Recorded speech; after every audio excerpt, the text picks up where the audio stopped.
Does personal development do more harm than good? That is a really important question. Can we be doing too much personal development? Is personal development everything it's cracked up to be? Big questions. In today's episode, I'm going to unpack a few thoughts and more. So let's get into it and see what today is going to be about.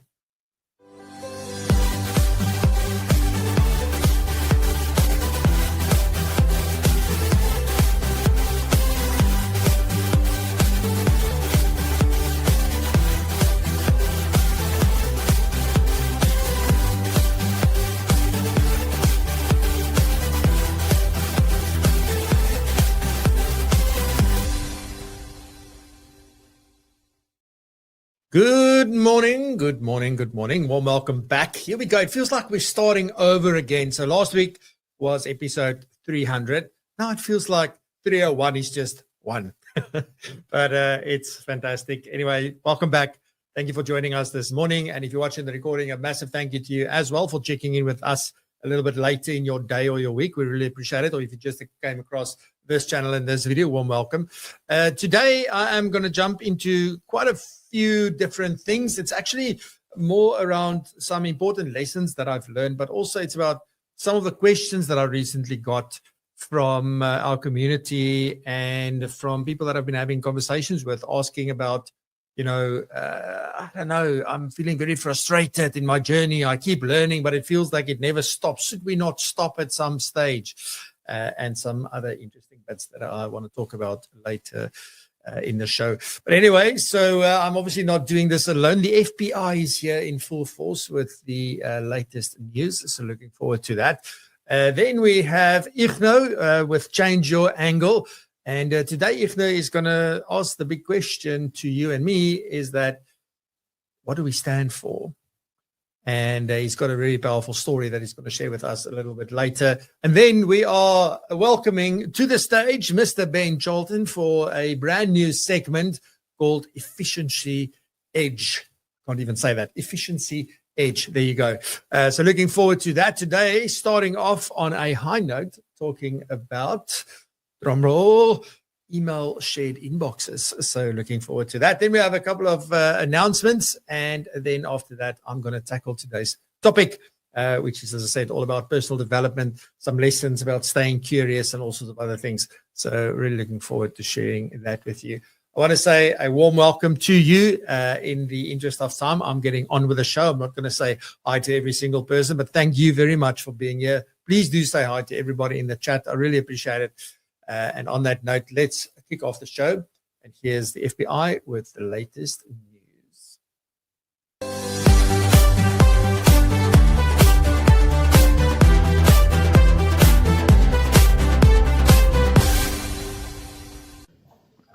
Good morning, everybody, and welcome to this edition of PROpulsion and FBI's Current Affairs. I hope your Friday is going well thus far. So let's quickly jump into the updates from the Financial Sector Conduct Authority. So this week we've seen quite a few warnings coming out from the Financial Sector Conduct Authority, but I will only hone in onto two public warnings because we only have a few minutes with you this morning. So one of the first warnings that we've seen, it's not the first time that we've heard about this, but deep fake. Please warn your clients that deep fake is a reality. I mean, you will not have the president of this country being involved in investments where they promise you returns of between 17,000 and 15,000 Rand if you just give us 4,500 Rand. So already mathematically that doesn't make sense at all. But also from a deep fake point of view, you need to please warn your clients that the moment you see something, especially on media platforms like Facebook, this is where they will predominantly find it, but we see TikTok these days as well would have these deep fake. The ones that I have seen on Facebook. Then the second warning that had come out from the Financial Sector Conduct Authority, or the second one that rather I want to highlight, is where there's a warning where there's a WhatsApp group where somebody is portraying to be Metropolitan, the big Momentum Metropolitan Holdings group. So please warn your clients as well, the moment that they have that message coming from Momentum Metropolitan Holdings, that it's fake, and they please need to report that to the Financial Sector Conduct Authority. Momentum and any other big corporate will never talk to you via a WhatsApp group, because that's at many of the financial services providers not really the official communication channel. Then quite a big update that came out last night from the Financial Sector Conduct Authority. I had quite a few financial services providers who had asked me, Lelani, what's going on with Omni CBR? So what does the CBR stand for? It is your conduct of business reporting. So around about 2021, it does feel like ages ago, and quite frankly, it's almost half a decade ago, the Omni CBR first draft came out, and the whole industry at large, even the FPI, provided feedback into the Omni CBR at that point in time. In 2023, there was a bit of an update, and we were then informed by the Financial Conduct Authority that the redrafted Omni CBR we would have seen June last year. The 1st of July 2024. But the Financial Sector Conduct Authority has given an update last night where they are saying that they have officially withdrawn the original version of Omni CBR and replaced it with a new phased and tech-enabled approach to its own digital transformation strategy. So the new approach includes an Omni risk return supported by a modern integrated regulatory solution, and they call it the IRS platform. Financial institutions should pause all Omni CBR related developments until further notice, as the Financial Sector Conduct Authority prepares for a broader rollout to the industry to pilot in about quarter 2025. So if you want to know more about the Omni risk return method that they will use, on the 13th of March 2025, the Financial Sector Conduct Authority had their conference, and the very first session, so go to the FSCA's YouTube channel and you will see their Chief Information Officer actually talking about the new risk return. And what this actually means in a nutshell is an FSP or financial institution under COFI will be allocated a risk rating in accordance with Omni CBR.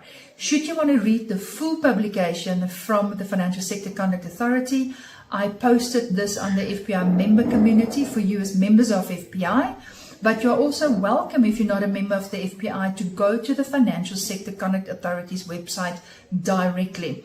Then a very quick update from the FPI. We had our AGM on Thursday, so thank you very much for everybody that was online for the AGM, and also a big shout out and thank you to everybody, Francois, you included, for being involved at the FPI strat planning session that we had at the FPI's office, and for everybody that joined online. As you know, those members that participated, we are busy reading ourselves in planning for the next 3 years strat plan, because the current strat plan that we have is coming to an end this year. So we've started building on the new 3-year strategy January already. So we will see the new strat plan for the next 3 years, which is 2026 to 2029, coming out at the end of this year. Then please join us for our AI event, our online event, which is in July. If you want more details, please go to our website. So we have an AI online event in July. And then also our convention is the 3rd and 4th of November at Sandton Convention Center. The topic for the convention this year is Bring It Home, because there's a lot of the topics that we want to bring home that you can implement into your own practice of financial planning. But we're also making use of local speakers, because South Africa has some of the best speakers in our country. It doesn't mean that we will not have international speakers. We will definitely have international speakers in the shape and form of Dante Tagore, the CEO of the Financial Planning Standards Board. We also have Adam Holt and Derek Notman in the flesh at the FPI at the Sandton Convention Center in November. With that, Francois, I wish you a very happy long weekend, everybody online, and have a very nice off day on Monday, which is Youth Day. Let's celebrate our youth and remember what had happened on the day, and enjoy your long weekend and enjoy Youth Month. Goodbye, everybody.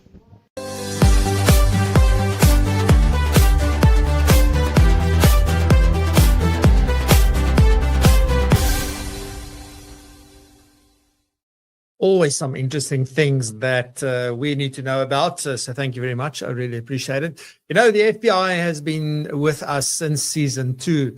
Every single Friday that we had a show, they've been here. So Lelani, Nikki, thank you so much. I really appreciate it. We appreciate you and thank you for keeping us in the know.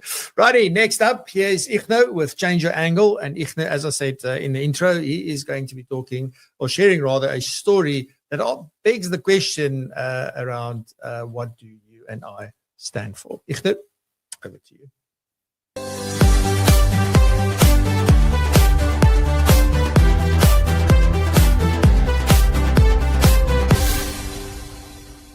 Hi everybody and welcome. After a very cold week, I'm going to share a story with you that I heard from my friend, Big Chief Talking Bull, Peter Christie.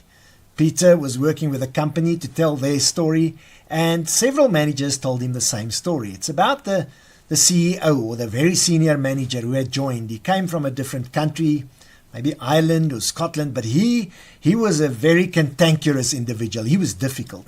When he would walk into the office, he would look under the desks, he would open the drawers, and if your drawers was unneat, he'd send you home. If your shoes were not clean, he'd send you home. You could even be fired.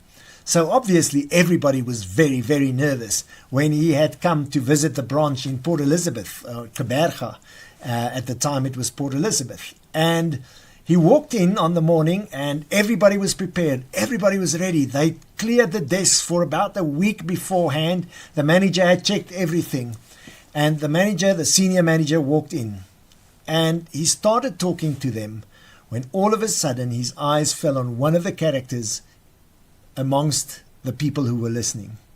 This guy had a safari suit, long rugby socks, felly shoes, and the CEO froze. And he said, you get out of this company. You will not come back here. And everybody realized this was what they'd been waiting for. Why did this guy challenge them so much, all the visitors? How could he challenge the CEO so much? And that was also the day when the guy who had come in to repair the telecom lines was fired by the CEO from a company that he actually did not work for. Yes, Peter tells the story and he says several managers told him the same story as if they were the branch manager. So it had become a bit of a corporate myth, a mythology, a story that's bigger than us. But what's important, Peter said, was because of that story, the value system led to everybody being neat, everybody dressing well, everybody staying professional, because that story was told to share the values that they had, to say this person was not only difficult, he also had a sense of what they were standing for. What does your practice stand for? What are the stories that people tell about you? What are the stories that you tell about yourself? Are they expanding you? Are they changing the angle so that your business expands and become better? Or do they actually limit you? Think about your stories. They have power. They can change the way people perceive you. And my uncle used to say a perception and a hallucination are very close to each other. So work on those perceptions. What people see and how people perceive you will become your brand. Take care. Have a lovely weekend.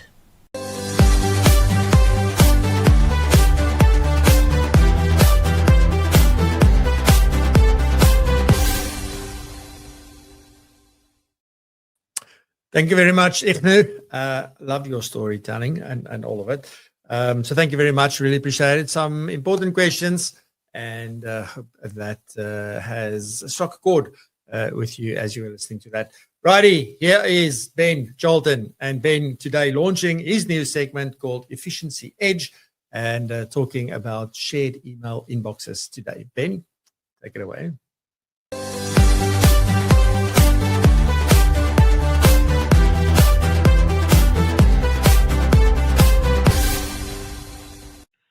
Good morning, everyone, and welcome to the very first Efficiency Edge.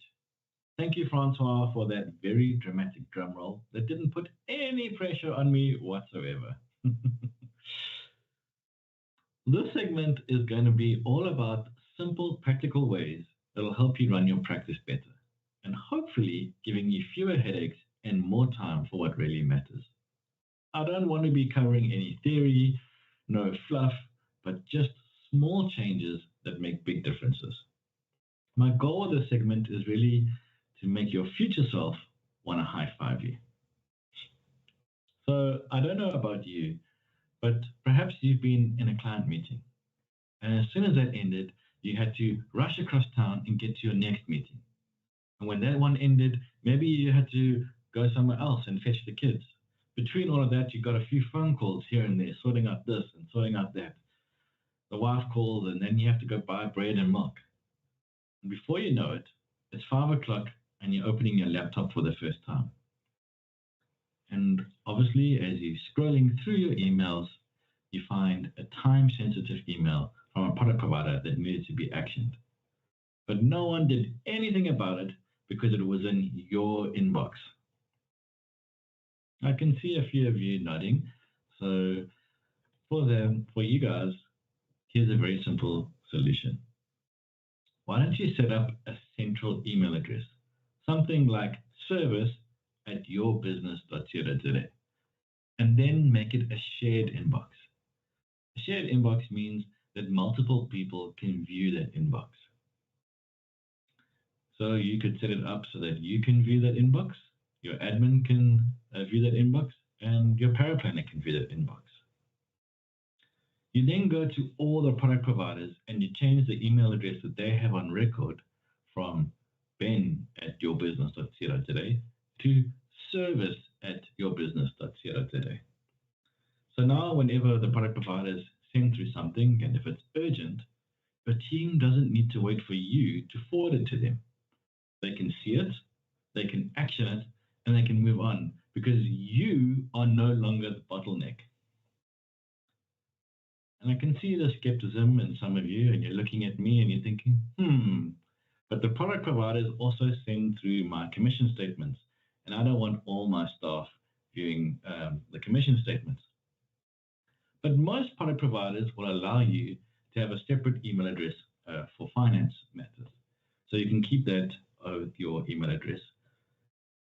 And if they don't, everybody, all the product providers will send through those commission statements that are password protected. Right? You all know about POPI and password protecting. So your staff won't be able to open those attachments if they don't know the password anyway. So don't let that stop you. Now, if you wanted to take this a step further, you could even now start giving your clients that email address to start using. So they can then start emailing any queries to service or admin@yourbusiness.co.za. The thing with that is that you can hire, fire, reshuffle any team members without having to change your contact email address. So your clients always use the same email address and it's not changing all the time. I've seen teams where advisors were getting over 200 emails a day. Can you imagine all the follow-ups from the staff asking, has Momentum sent this form through yet? Have you heard the requirements from Old Mutual? Have you got this application form? Now, with a shared inbox, the team just handles everything, and the advisor only focuses on clients and not the emails. So if you don't have a shared email address like admin@ or service@, why don't you set one up this week and start moving all your product provider communication to that email address. Then maybe down the line, you can maybe start changing your client communication through that email address too. Long term, your future self is going to thank you. So that's it for the Efficiency Edge for today. Now go make your future you proud.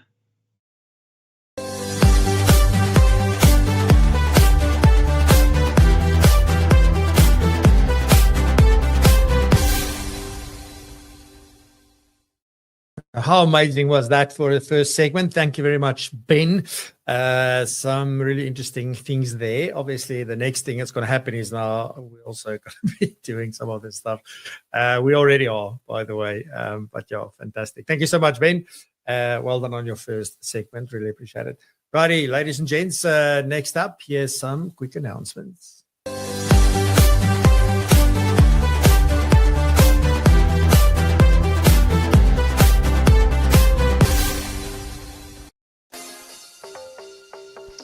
Surprise! Unfortunately, Lene can't be here today, so you're just stuck with me. Let's get into these announcements. This week saw us kicking off our cash flow planning program with Brian Foster. This 6-week course will help you better understand what cash flow planning is, where to use it in your business, and what kind of conversations you want to be having with your clients. So don't fear if you have already missed the first one, we do have recordings of it. But remember, you need to be a PROpulsion community member so that you can get access to this cash flow planning course. Speaking of the community, we have kept our prices the same since we started. We are now going to have a slight price increase. But as a way of saying thank you to all those people who have joined and been with us from the beginning, your price will stay exactly the same. So it's only people who are joining now that the price increase will affect. So make sure you join up before the price increase happens. This isn't just content. This is the community you've been looking for. A space for financial advisors to find clarity, support, and connection.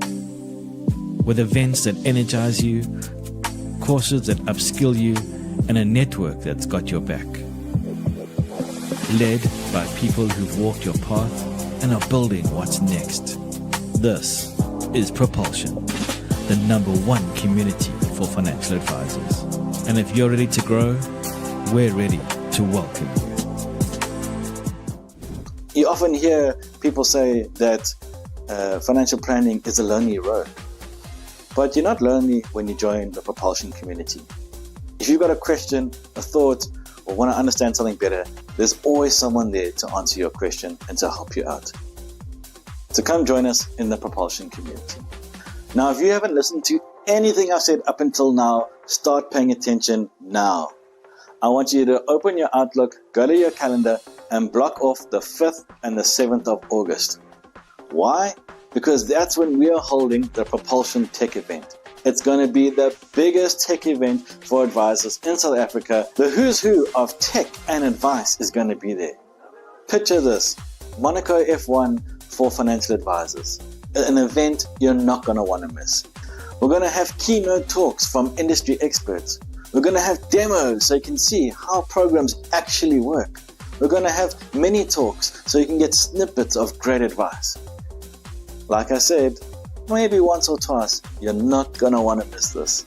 So make sure you put it in your diary, the 5th and the 7th of August. That's all from me this week. Let's head back to the show.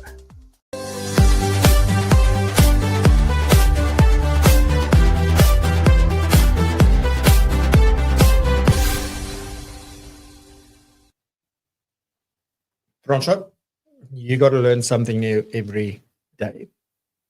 Met elke dag iets nuuts leer. That's the same way I started my talk at the Global Financial Planning Conference last week. And it's something that has really stuck with me. If there's one thing that I wish I did earlier in my life was to get to know myself better. If there's something that I wish for any young person, if they ever ask me where to start, it's going to be, do you know yourself? Do you know what you like, what you don't like?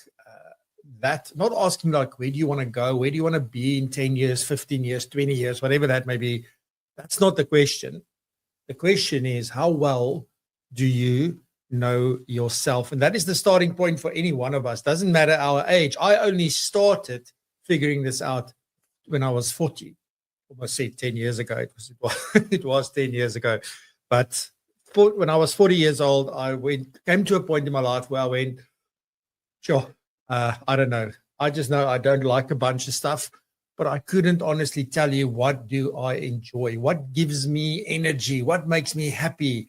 I think when I was in the moment, I really understood what that was, but I also didn't really know. I couldn't list it. And today I've got a better idea. I don't think I can still list it because I realized that I like quite a bit of different things. So be that as it may, I've gone on that journey. And that's often framed as personal development. That's the way that we think about it. And personal development encompasses quite a few things. So let me just take you a little bit back to where did all of this sort of start for me before I get to answering the question, right, does it ever stop? Should we ever stop with personal development? Is it ongoing? Is it forever? Why do I feel so frustrated in my journey? So I'm going to try and answer some of those, at least from my perspective for you. But the person that said to me, Francois, you have to learn something new every day, I don't think he was thinking about personal development. I don't think he was thinking about any of that kind of stuff. He was just saying, like, if you want to keep your mind fresh, you want to keep your mind young, you want to keep your life interesting, you've got to learn something new every day. Now, it doesn't have to be a profound thing. It doesn't have to be whoa, it's like the universe unlocked for me. It's not about that. It's really about I know something today that I didn't know yesterday. I experienced something today that I never experienced before. I might change the way that I think. I might change what I believe about something. So all of those things are really key and important. But anyway, so let me take you back to the late 90s, okay? It was possibly 96, 97, I don't know, somewhere around about there.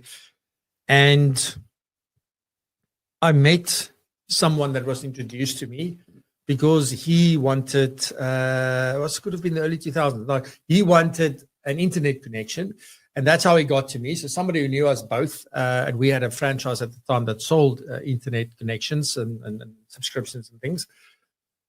And I met Uncle Vidi. Uncle Vidi at the time when I met him was 80 years old, 80. So he was 80 years old. He smoked quite a bit of pipe. He always had a pipe in his hand. He was always smoking. It feels like he never stopped smoking. But he always had the pipe, and he was always interesting. And he was a small, tiny guy, and like already a little bit, like a little bit bent over and stuff. And we stood in our driveway when he said these words to me, and the Francois got to learn something every day. But what inspired me most about Uncle Vidi back then, and I think why this left such an impression on me, apart from the fact that him and I shared a love for computers and for the internet that was just coming online and things, was the fact that he was so excited by technology. He was so excited by life, it seemed. And he really spoke with a lot of passion about all of the different things. Now, here's the big kicker, he taught himself to program, to write software code when he was 65 years old. And that was for me like, surely people of that age is not interested in tech. Yet he taught himself from books how to code.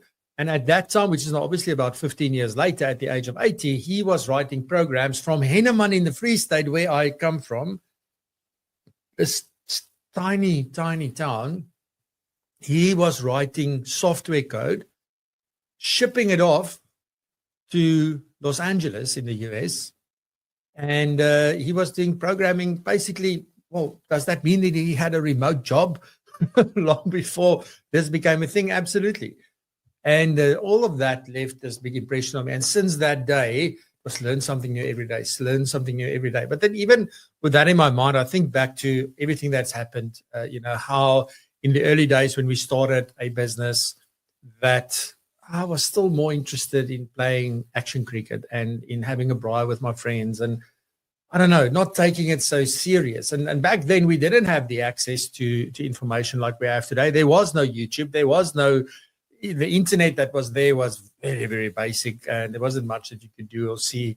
We were selling domains to people and saying, oh, you got to register your domain. And people were like, what is this? I remember sending faxes to businesses in the gold fields to say, you got to register your domain. You got to thank me one day.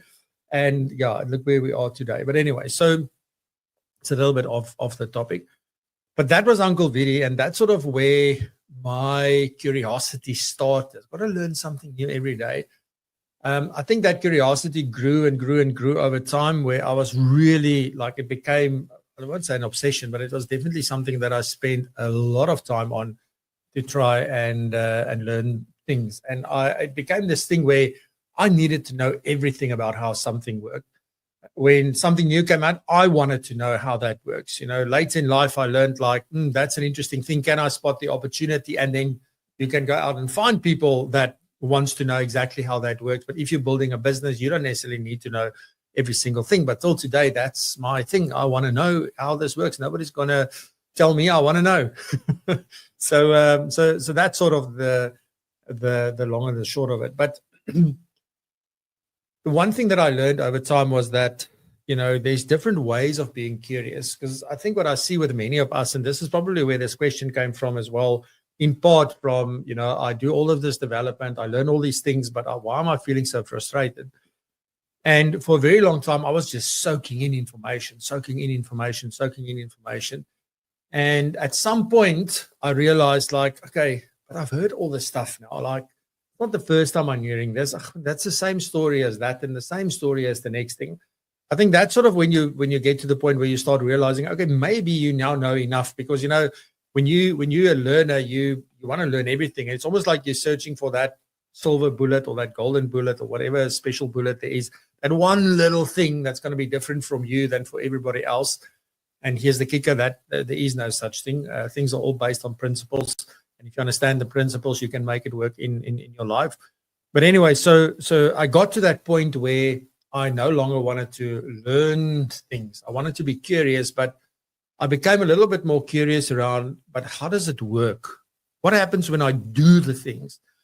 All these like amazing things that are locked up in my brain. What if I start doing those things? And then I have a whole new world open to me around, I can be curious through doing. It's not only through learning or consuming, it's also through taking action and doing.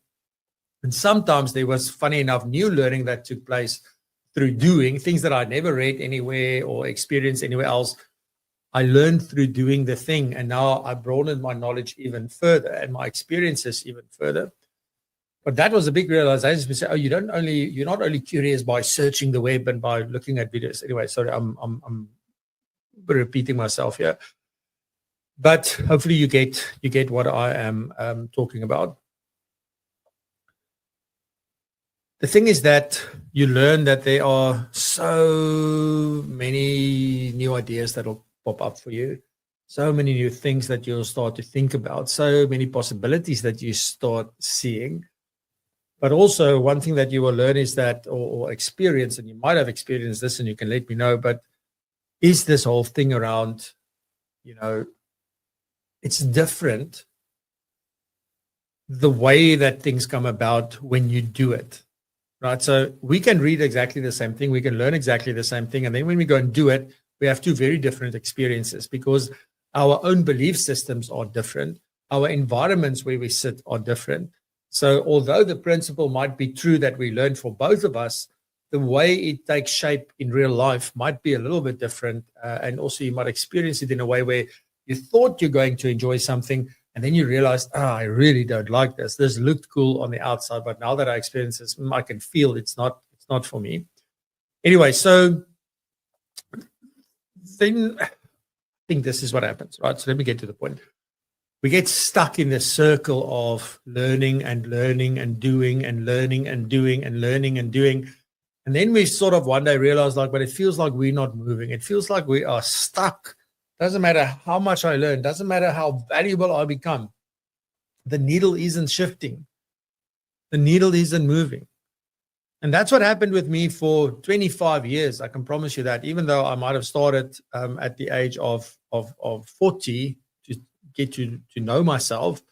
But before that, I've been working a lot on my skills, because since the time I started in financial services, that's when I started learning. Well, I was 2 years in, 4 years in, when I came across this thing called financial planning with Etienne Marais, junior and senior at the time. And this whole new world opened for me about estate planning and all of these, tax specifically as well. So I got very excited about it. And I wanted to know everything, as I said before, and I learn. So one of the things that came out when I was going through my motions about figuring myself out was that other people were saying, like, when they hear my name, they think about expertise and knowledge and those kinds of things, which is exactly that.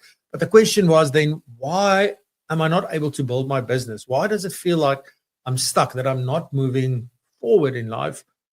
Even my wife said to me at some stage, I can see you working hard, but nothing's changing. It's all staying the same. That hurts, right? Because it's like, come on, this is going to happen. I'm forever an optimist. It's going to happen.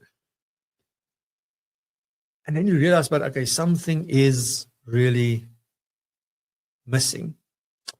Then I figured out that there's so much more to be curious about. So I could be curious about me, as a person, what I like, what I don't like. I could be curious about my strengths. What am I good at naturally, and what am I maybe not so good at? And can I use what I am good at to be better at the things that I'm not so good at? Could I bring other people in to complement me where they are good at the things I'm bad at, and I'm good at the things that they are bad at, and sort of start working together? So all of those things are then, I can be curious about that as well. And that's sort of how life goes. But then something profound happened. When we started this show, and we just celebrated episode 300 last week. So that means over 6 years, 300 episodes, 300 hours of content. I don't know how many hours of prep and conversations and all sorts of things. So that's not that important. But there's something that fundamentally changed that I didn't know was going to be the case the day that we started that show. Maybe not that day, maybe the next day or the week thereafter. But we started growing our network.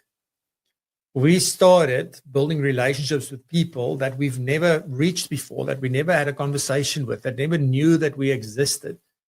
So we started building these relationships, right? So you can say networks, but relationships. Having 30,000 people, 50,000 people, 100,000 people follow you somewhere on a platform is great, right? But it's not about how big your network is. It's about what relationship do you have with the people inside of that network. So anyway, so then I realized like, oh, okay, so now the network is growing and suddenly there's opportunities that pop up. Suddenly people will answer calls that never answered before or respond to emails that never responded to emails before, simply because of the relationships that we were building and what we were doing for others, actually. Even though, I've said this so many times, it was never my intent. It was never intentional. I didn't have a plan. I wasn't going out like, we're going to do this. But here's the thing I learned is that once you start building your network, like it's fine to say that you and I will do things by ourselves, that you and I are, we don't need anybody else. And I think you need to have that. You can't not have that. If you feel like you can't do anything unless somebody helps you, you have a problem. But I can't also tell you this, that it is amazing when other people help you. It is amazing to ask for help. Often we are too proud and we don't want to ask for help because we believe that maybe, I don't know, like we don't deserve help, or people, why would they want to help me? Or people just don't care. And none of that is true. Everybody cares. Everybody's just busy.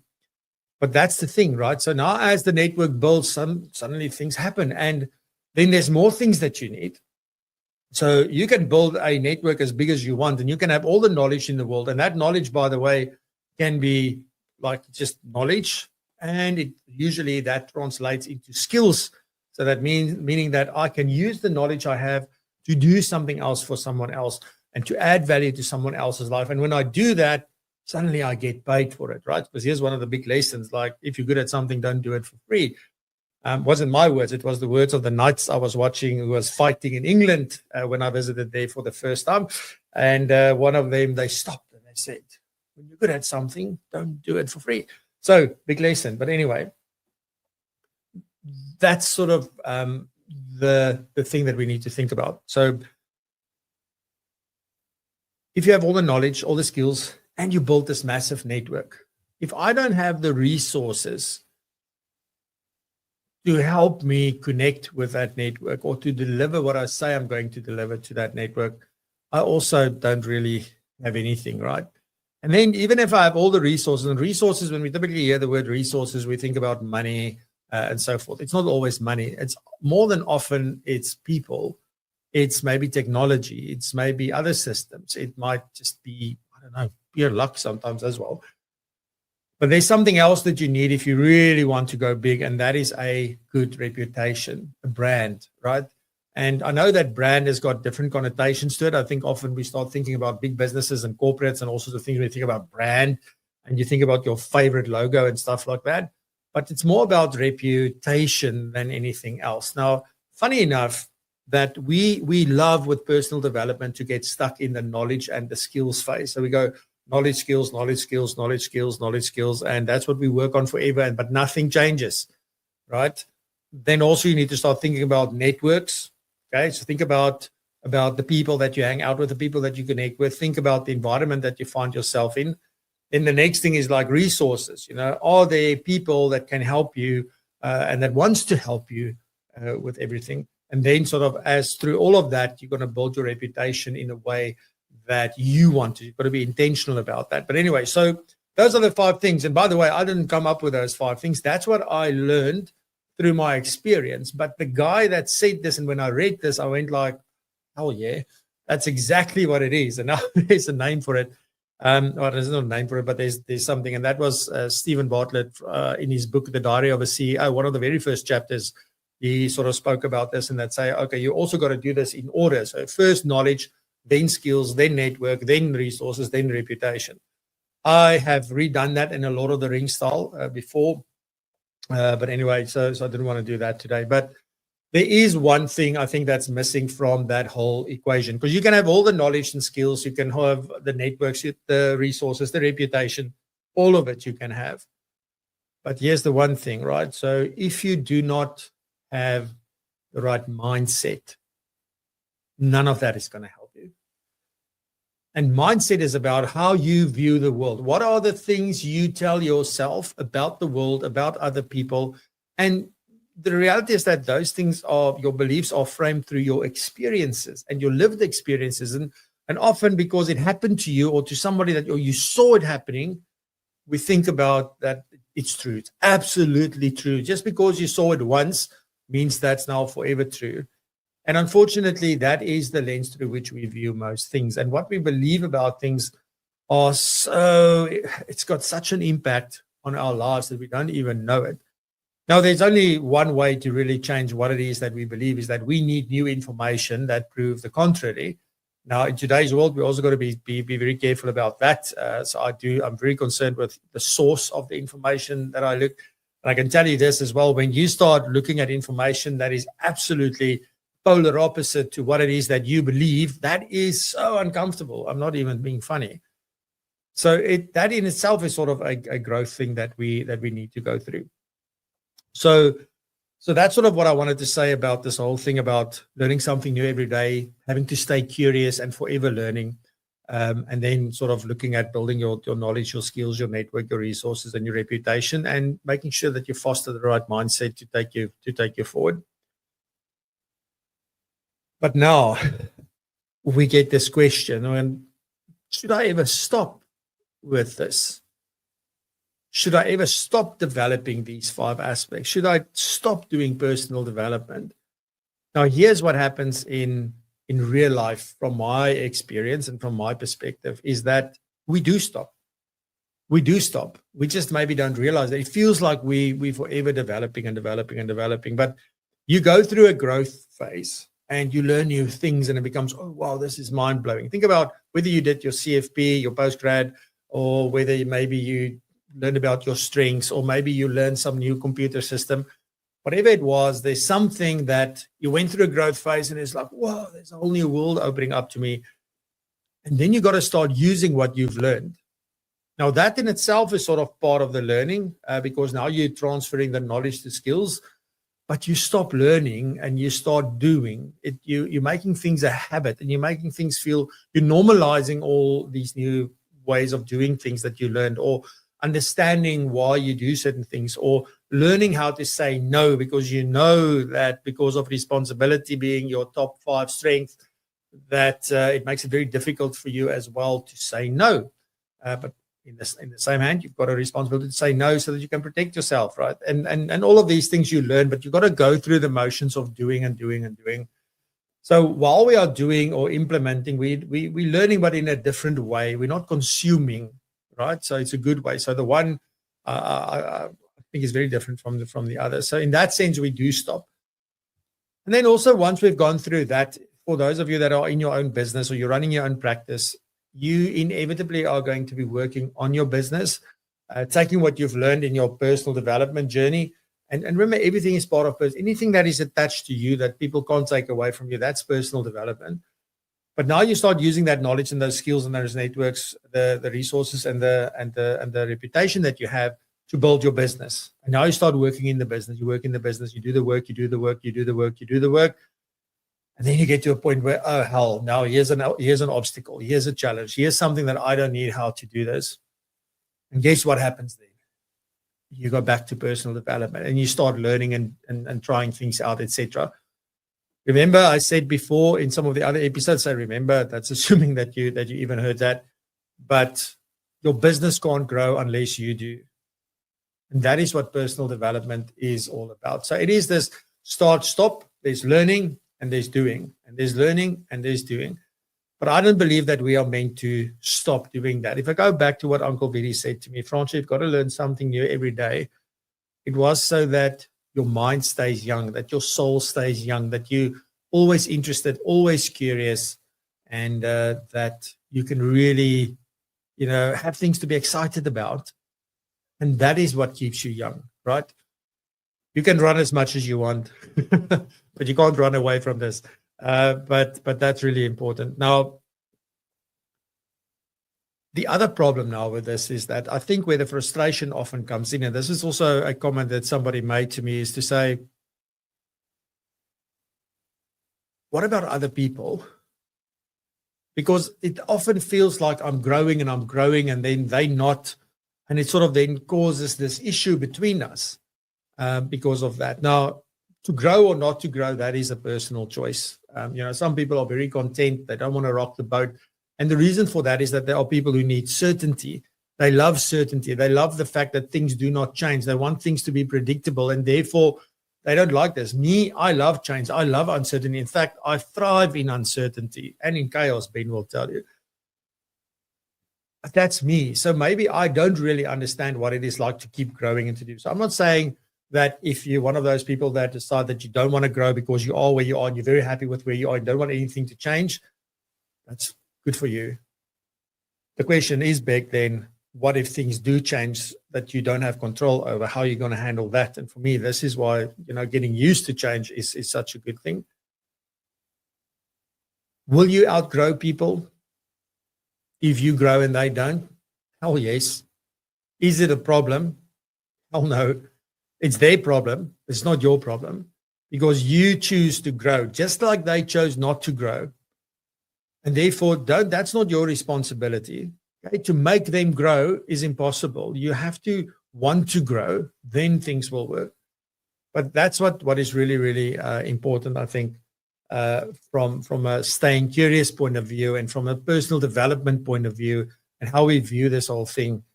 So for me, I think you should always be growing. It doesn't have to be fast. It can be slow, but you've got to learn something new every day. And you've got to enjoy the ride. You've got to keep your mind young. You've got to keep your soul young. And, of course, your body and everything if you can. But that's really what is important. And once you start doing these things, you'll have a lot more fun in building your business and your practice. So keep growing, keep learning, stay curious. And, let's leave the world better than we found it, I think is probably how I would end today's session.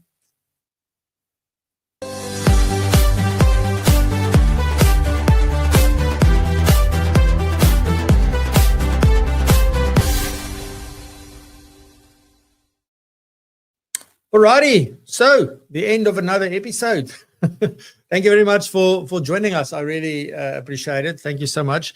And just maybe something that you don't know, we do also release the main segment of each show on our podcast, which is available on all of the podcasting platforms. So you can also find it there. So go have a look. There's plenty of episodes there that we did back in 2019. That is absolutely deep dive amazing.